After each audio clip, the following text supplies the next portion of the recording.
11h46, le cercueil d'Élisabeth II quitte le hall de Westminster. 12h00, le cercueil d'Élisabeth II entre dans l'abbaye de Westminster. 12h06, le roi Charles III fait à son tour son entrée. 12h20, l'archevêque de Canterbury prend la parole. Toute cette journée, vous avez pu suivre les funérailles de la reine d'Angleterre en direct à la télévision et faire l'expérience du zapping était révélateur. La Une, RTL TVI, LN24, TF1, France 2, France 24, LCI, BFM, la VRT, CNN, et on ne vous parle pas des chaînes anglaises, les mêmes images partout. Seul le commentaire différait légèrement en fonction des journalistes ou des invités en plateau.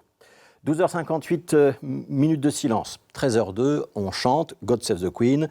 14h05, le cercueil d'Élisabeth II est dans un corbillard. Il quitte Londres, direction Windsor. 14h52, il y a du soleil.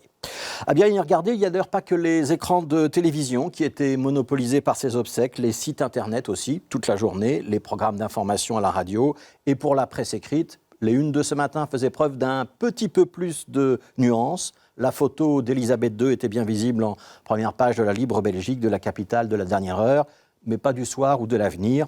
On vous rassure quand même, ces journaux avaient eu le temps de parler des funérailles dans leurs éditions précédentes.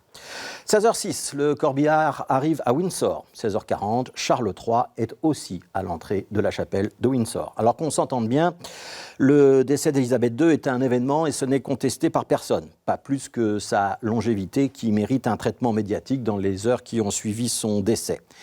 Mais que ces funérailles occupent autant de place 11 jours plus tard méritent en revanche d'être questionnées. Parce qu'en 11 jours, on a quand même le temps d'écrire et de dire beaucoup de choses sur le règne d'Élisabeth II et son influence sur la marche du monde. Cette journée funérailles est passée dans un registre qui n'est donc plus strictement de l'information, mais plutôt le partage de l'émotion. De belles images, des commentaires graves, un peu de pathos.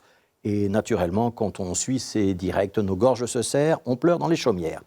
Alors bien sûr, on peut trouver des raisons qui justifient cet engouement, même s'il est un peu morbide. Notre proximité avec les valeurs britanniques, le sentiment de partager la même culture, le cousinage des familles royales, les correspondances qu'on peut souligner entre deux monarchies parlementaires. Mais il y a aussi une sorte de fascination pour les puissants et les gouvernants, en particulier pour les princes et les princesses. Un désir de communier, partager la douleur d'autrui. Une manière de se sentir la partie d'un tout, de se trouver une sorte de famille d'adoption et paradoxalement donc de se sentir bien vivant. Mais il y a quand même une question un petit peu iconoclaste qu'on a envie de se poser aujourd'hui, une question rationnelle. C'est la pluralité des médias. À quoi sert-il donc d'avoir tous ces journaux, ces sites internet, ces télévisions, si c'est pour que tout le monde nous serve un programme unique ?